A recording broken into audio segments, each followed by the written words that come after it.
عليكم يرحمكم الله وأن تعلموا أن كلمة عالم لا تصير الإنسان عالما، وأن كلمة علامة التي هي المبالغة في المبالغة لا تصير الإنسان عالما، وإنما يكون العالم على حسب خشيته من رب العالمين. إنما يخشى الله من عباده العلماء. وعلى الذين يتشدقون بين يدي السلاطين ويحاولون أن يقولوا لهم ما يحبون ويشتهون، ويحاولون تربية الناس ويلوون أعناق نصوص الوحي من أجل أن يقيموا هذا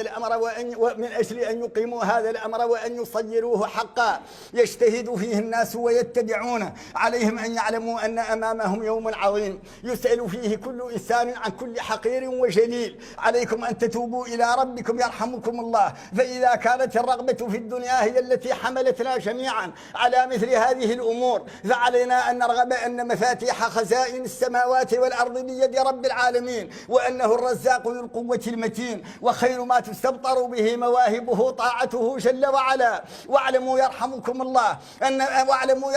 الله أن من غضب عليه فلان أو فلان هذا لا يمكن أبدا أن يضر الإنسان إلا إذا كتب رب العالمين له ذلك. لن يصيبنا إلا ما كتب الله لنا هو مولانا.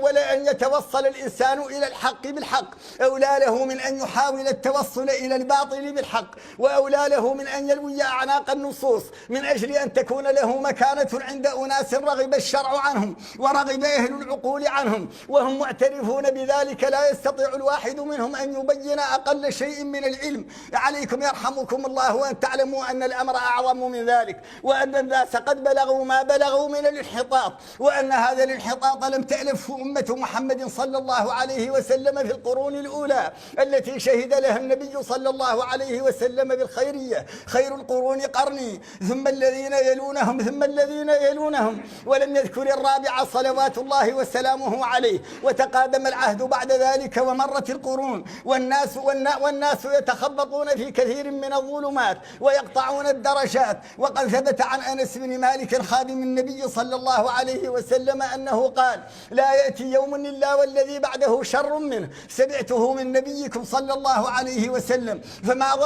فما ظنكم بواقع اليوم والناس قد تقادم عليهم العهد وابتعدت المسافة بينهم وبين نور الوحي المبين الذي جاء به رسول الله صلى الله عليه وسلم، واستفحل الغي واشتدت كواهله وأورث الناس تفتيرا وتفتينا. والنبي صلى الله عليه وسلم أخبركم بذلك كله وبين لكم أنكم ما تمسكتم بهذا القرآن والسنة لن تضلوا أبدا. فقال: تركت فيكم ما إن تمسكتم به لن تضلوا بعدي، كتاب الله وسنتي. عليكم بكتاب الله وعليكم بسنة رسول الله صلى الله عليه وسلم، وحاولوا مد يد العون والمساندة لأنفسكم ولإخوانكم في كل مكان. وحاولوا يرحمكم الله أن يكون حياؤكم أولا من رب العالمين، أن تستحيوا من الله أن يجدكم حيث نهاكم أو يفقدكم حيث أمركم. واعلموا أنه تقدمكم رجال لم يزيدوا عليكم أرجلا ولا أيدي ولم يزيدوا عليكم يدا، ولكنهم فتحوا القلوب بالقرآن والإيمان، وفتحوا القرى بالسيف والسنان، وجاهدوا في الله حق جهاده حتى ماتوا على ذلك، رضوان الله عليهم أجمعين.